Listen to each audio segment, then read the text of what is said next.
성도님 여러분 반갑습니다. 오늘 하루도 기도와 말씀으로 승리하는 하루 되시길 바랍니다.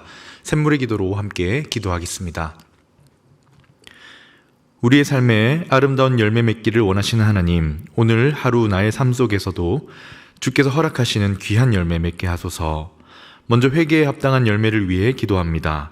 나의 죄 위에 십자가에 달려 돌아가신 주 예수님, 이 시간 겸손히 엎드려 회개하오니 나를 새롭게 하소서.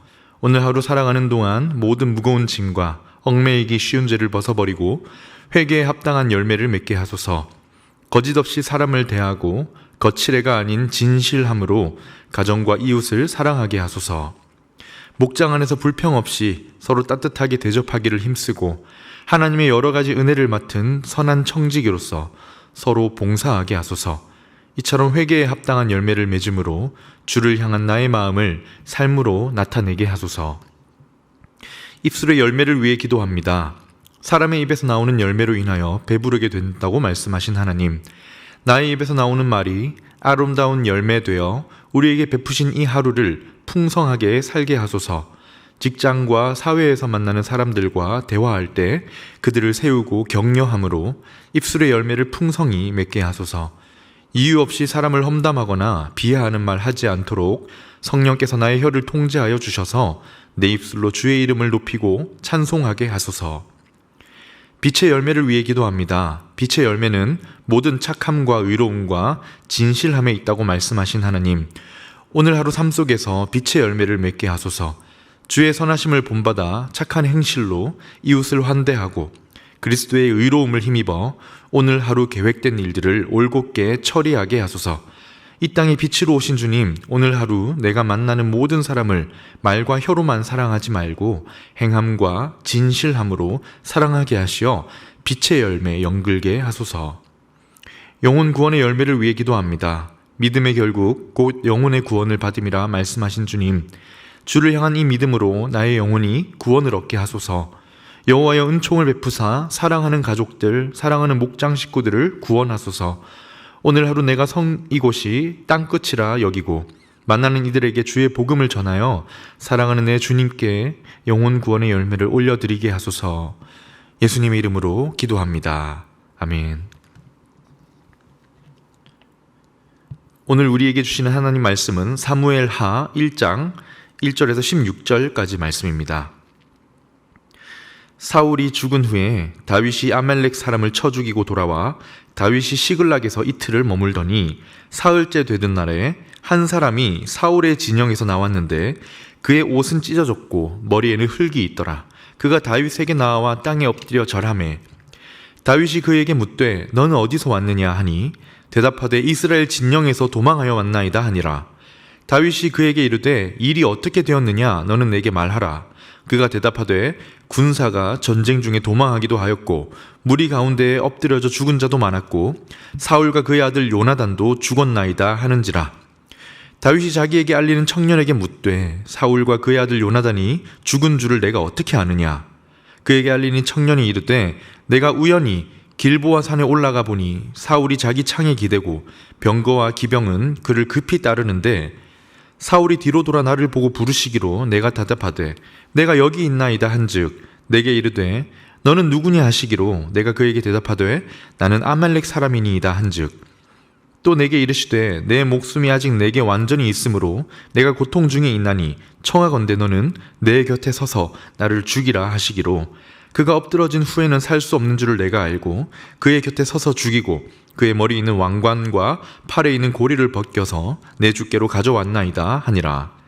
이에 다윗이 자기 옷을 잡아 찢음에 함께 있는 모든 사람도 그리하고 사울과 그의 아들 요나단과 여호와의 백성과 이스라엘 족속이 칼의 죽음으로 말미암아 저녁 때까지 슬퍼하여 울며 금식하니라. 다윗이 그 소식을 전한 청년에게 묻되 너는 어디 사람이냐. 대답하되 나는 아말렉 사람 곧 외국인의 아들이니이다 하니 다윗이 그에게 이르되 내가 어찌하여 손을 들어 여호와의 기름 부음 받은 자 죽이기를 두려워하지 아니하였느냐 하고 다윗이 청년 중 한 사람을 불러 이르되 가까이 가서 그를 죽이라 하매 그가 침에 곧 죽으니라. 다윗이 그에게 이르기를 내 피가 내 머리로 돌아갈지어다 내 입이 내게 대하여 증언하기를 내가 여호와의 기름 부음 받은 자를 죽였노라 함이니라 하였더라. 아멘. 오늘은 하나님이 기뻐하시는 사람이라는 제목으로 말씀을 나누겠습니다. 오늘 본문은 사울의 죽음으로 시작하고 있습니다. 그러면서 이 사무엘하 1장에서부터는 자연스럽게 무엇에 초점이 맞추어지는가 하면 이제 사울이 죽은 이후 다윗이 어떻게 왕이 될 준비를 하는가에 포커스를 두고 집중하기 시작합니다.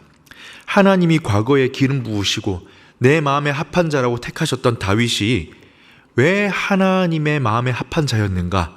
어떻게 왕이 될 만한 사람이었는가? 어떻게 왕이 될 준비를 하는가 하는 것을 이제 본격적으로 시작하는 성경이 바로 사무엘하 1장입니다. 오늘 본문을 통해서 우리는 하나님이 왜 다윗을 기뻐하시는지를 봅니다. 그리고 이스라엘 사람들도 이 성경을 통하여 하나님이 다윗을 선택하신 이유, 그리고 다윗이 정말 이스라엘에 적합한 하나님이 세우신 통치자가 될 수 있는 이유에 대해서 설득이 되었을 거예요. 자, 그렇다면 우리도 다윗이 왜 왕이 될 만한 사람이었는가? 이 본문을 살펴보면서 하나님이 오늘 기뻐하시는 사람은 누구인가? 정말 하나님께서 기뻐하시는 자는 누구인지 함께 살펴보도록 하겠습니다. 첫 번째로 하나님이 기뻐하시는 사람은 하나님의 일을 행하는 사람입니다. 하나님의 뜻과 관계없이 자기 삶을 살고 자기의 뜻과 생각대로 자기 일을 하는 사람이 아니라 하나님을 위하여 하나님의 뜻대로 하나님의 일을 하는 사람입니다. 오늘 본문의 시작이 사울의 죽음으로 시작했지요. 그런데 시작 1절부터 사울이 죽임을 당할 때 다윗은 무엇을 하고 있었는지를 보여줍니다. 사울이 죽을 때 다윗은 무엇을 하고 있었는지 보여주는데 아주 대조적인 사건이지요. 다윗은 하나님의 일을 행하고 있었습니다. 1절을 보십시오. 사울이 죽은 후에 다윗이 암말렉 사람을 쳐 죽이고 돌아와. 다윗은 뭘 하고 왔습니까? 사울이 죽을 때 다윗은 아말렉 사람을 진멸하고 돌아왔습니다. 우리 성도님들 기억하시겠지만 하나님께서 사울 왕에게 명령하셨던 첫 번째 임무가 무엇이었는지 아시죠? 아말렉 족속의 진멸이었습니다. 그러나 잘 아시다시피 사울이 어떻게 했나요? 진멸하지 못합니다. 하지 않습니다. 그 말씀에 순종하지 못합니다. 좋은 것들을 남기고 그 아말렉의 왕을 살려두고 자기 생각대로 좋은 대로 행했지요. 그런 사울은 오늘 본문에 보니 결국 전쟁에서 패하여 죽었다고 합니다. 그에 비해 하나님이 집중하고 계시고 하나님이 주목하고 계신 다윗은 뭘 하고 있었습니까? 하나님의 뜻을 따라 하나님의 일을 행하고 왔던 거예요. 아말렉을 진멸하고 왔다. 왜 하필 이때일까요? 다윗은 사울이 하지 못했던 일, 하나님의 일을 행하고 온 것입니다. 우리가 살아가는 일상에서 우리의 삶을 충실히 살아야 합니다. 우리에게 맡겨진 업무와 사명과 가정에서의 일, 여러 관계 등에서 성실하게 또 성도로서의 모범을 보이며 즐겁게 살아야 하지요. 그런데 꼭 잊지 말아야 할 것이 있는데 하나님의 일을 행하라 하는 것입니다. 꼭 어떤 것이 하나님의 일이고 어떤 것이 아닌지 구분할 필요가 없습니다. 우리가 하나님이 주신 일이라 생각하여 하나님을 위해 하는 일 모두가 하나님의 일이 될 수 있습니다. 우리에게 주어진 모든 삶이 엄연히 말해 하나님의 일이 되기 때문이지요. 그러나 나의 생각과 유익을 위해 사는 것은 다릅니다. 그에 반하여 하나님이 맡겨주신 일을 하나님의 뜻을 따라 행하는 것이 바로 하나님의 일을 행하는 것이 되겠죠. 일상의 삶에서 내게 주신 직업, 삶의 자리에서 하나님의 일을 행하는 사람, 또한 구체적으로, 조금 더 구체적으로 일상을 넘어서 특별히 교회 사역을 맡아서 교회의 한 봉사를 맡아서 행하거나 더 구체적으로 영혼을 구원하는 일을 위하여 기도하고 VIP를 섬기는 일을 하는 것은 더욱 분명하게 구체적인 하나님의 일이라고 할 수도 있겠지요. 바라기는 우리 모두 삶의 자리에서 또 특별히 주어진 사역의 자리, 봉사의 기회에서 하나님의 일을 행하시고 하나님으로부터 기쁨을 얻으시길 주님의 이름으로 축원합니다. 두 번째로 하나님이 기뻐하시는 사람은 누구일까요? 하나님의 때를 기다릴 줄 아는 사람. 첫 번째는 하나님의 일을 행하는 사람이라고 했는데요. 두 번째는 하나님의 때를 기다릴 줄 아는 사람. 성급하게 자기 생각대로 행하는 것 말고 때로 조금 더디더라도, 조금 내 생각 같지 않을더라도 하나님의 때를 기다릴 줄 아는 사람입니다. 여러분, 사울이 죽었어요. 이 소식이 다윗에게는 어떻게 들렸을까요? 그냥 인간적으로 생각해 보시면 기쁠 수 있죠. 왜냐하면 자신을 죽이려고 그토록 추격해오던 사울, 그 적이 죽었지 않습니까? 이제 더 이상 불안에 떨 필요가 없는 거예요. 자기 손으로는 죽이지 못했는데 마침 죽었다는 소식이 그 마음에 안도를 줄 수 있습니다. 또 왜 기쁠 수 있습니까? 자기가 기름 부음을 받았는데 이제 그가 죽었으니, 또 그의 장자 요나단까지 죽었으니 다윗이 왕이 될 절호의 찬스가 아니겠습니까? 그러나 다윗은 서두르거나 자기 생각대로 급하게 추진하는 법이 없습니다. 그 시기와 방식에서 하나님의 때를 찾고 기다릴 줄 아는 사람입니다. 11절을 보시면 아말렉 소년으로부터 사울과 요나단의 죽음을 듣습니다. 그때 다윗의 반응은 진정으로 슬퍼하는 것입니다. 한번 읽어보겠습니다. 이에 다윗이 자기 옷을 잡아 찢음에 함께 있는 모든 사람도 그리하고, 다윗이 느꼈던 슬픔이 가짜가 아니라 진정한 슬픔이었다는 것이 어떻게 증명이 되느냐? 옆에 있던 모든 사람이 함께 동화되어 슬퍼하고 금식까지 하는 겁니다. 다윗은 지금 세상의 시각으로 볼 수 있는 절호의 찬스를 어떻게 보고 있습니까? 여러분, 아말렉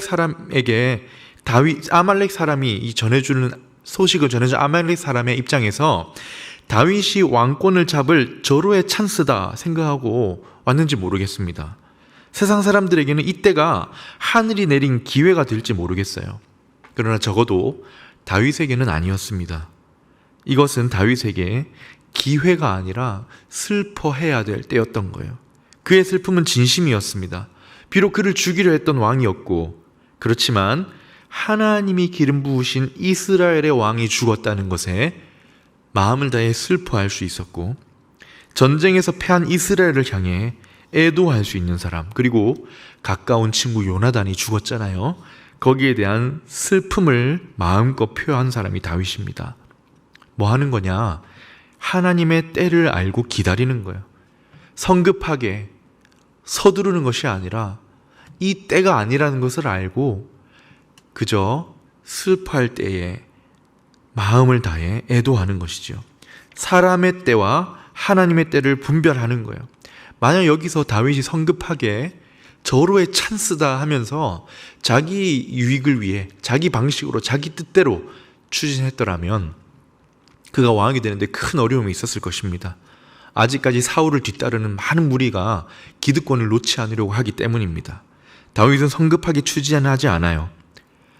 뭔가 일이 이루어지는 것 같아 보일지라도 하나님께서 하나님의 때에 순적히 인도하실 것을 신뢰하고 기다릴 줄 알았던 것이지요. 만약 정말 아말렉 그 소년이 와서 왕관과 팔에 있던 그 팔찌 고리를 줬지 않습니까? 이것은 왕위를 이어가라는 뜻이거든요. 그걸 받았다면 정말 쉽지 않았을 겁니다. 그러나 다윗은 자기 때가 아니라 하나님의 때를 알고 기다린 사람. 때로 우리도 하나님의 때를 기다려야 할 때가 있습니다. 내 생각에는 지금이 찬스이고 지금이 타이밍인데 하나님은 아니라고 하실 때가 있어요. 하나님은 좀 기다리라 하시고 나중에 일을 하실 때가 있습니다. 반면 우리가 아직 아니라고 생각하는데 지금 일하실 때도 있습니다. 때로 더딘 것 같고 내 마음 같지가 않고 막막해 보일 때 힘들지요. 그러나 우리가 하나님이 기뻐하시는 사람이 되려면 무엇을 기억해야 합니까? 하나님의 때가 반드시 있고 그 때를 기다릴 줄 알아야 한다. 성급한 판단보다 하나님의 때와 방식을 분별하고 기다리는 것, 이것이 하나님이 기뻐하시는 사람의 두 번째 모습입니다. 마지막 세 번째, 하나님이 기뻐하시는 사람은 어떤 사람일까요? 세 번째는 하나님의 뜻을 존중하는 사람, 그 하나님의 뜻과 말씀에 큰 인생의 무게를 두는 사람, 자기 생각과 뜻보다 하나님의 뜻을 따를 줄 아는 사람입니다. 오늘 본문은 이 전체 프레임이 아말렉 소년의 거짓말 때문에 일어나는 이야기이지요. 그는 다윗에게 와서 거짓말을 한 겁니다.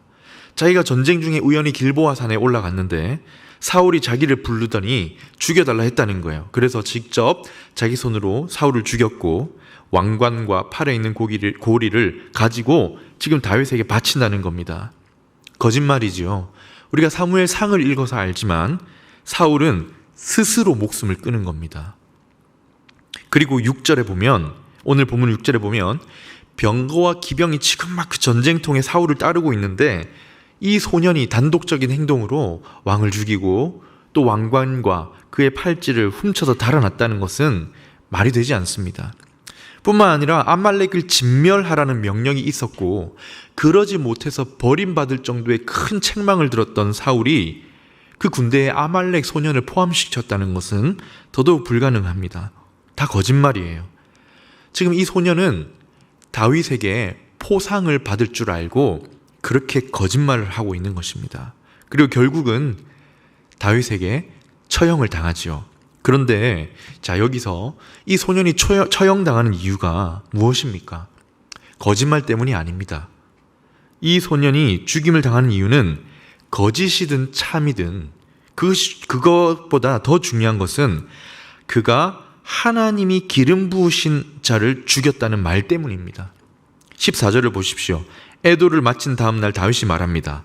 다윗이 그에게 이르되 내가 어찌하여 손을 들어 여호와의 기름 부음 받은 자 죽이기를 두려워하지 아니하였느냐. 여러분, 하나님께서 다윗을 기뻐하신 이유가 무엇입니까? 하나님의 뜻을 최우선에 두고 존중하고 무게를 둔 사람이기 때문입니다.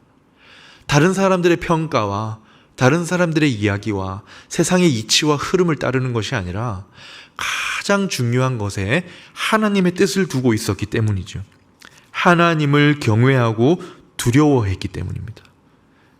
앞서 우리가 알고 있지만 다윗은 사울을 죽일 수 있는 2번의 기회가 있었지만 그의 몸에 손가락 하나 되지 않습니다. 하나님이 기름 부으신 자였기 때문입니다. 나에게는 지금 해를 가하는 사람이고 나에게 굉장히 악한 일을 계획하고 있는 사람이지만 이 사람은 하나님이 계획을 가지고 계신 사람이고 하나님이 계획을 따라 세우신 사람이라는 것을 알기에 하나님의 뜻을 존중하는 마음에 손을 대지 않았던 것입니다. 그의 목숨보다, 가장 중요한 생명의 안전보다 하나님의 뜻을 중요하게 생각하고 존중했던 사람입니다. 그리고 진실이든 거짓이든 지금 하나님의 뜻을 가벼이 여겨 기름 부음 받은 자를 죽였다라는 이야기에 분노하고 있는 것입니다. 하나님이 주시는 말씀이 있지요. 하나님의 선포되는 말씀, 또 하나님이 나에게 보여주시는 뜻이 우리에게 어떤 무게를 가지고 있습니까? 바라기는 다윗처럼 하나님을 경외하는 믿음으로 하나님의 뜻과 말씀을 존중하고 소중히 여기며 무게를 두고 따를 수 있는 저와 여러분 되시기를 축원합니다. 말씀을 정리합니다. 하나님은 이제 앞으로 이어지는 사무엘 하를 통하여 본격적으로 다윗을 왕으로 세워 가실 것입니다. 그러면서 하나님이 어떤 사람을 기뻐하시는지, 왜 다윗을 기뻐하시는지를 계속 보여줍니다. 하나님의 일을 행할 줄 아는 사람, 하나님의 때를 기다리는 사람, 그리고 하나님의 뜻을 존중하여 따르는 사람입니다.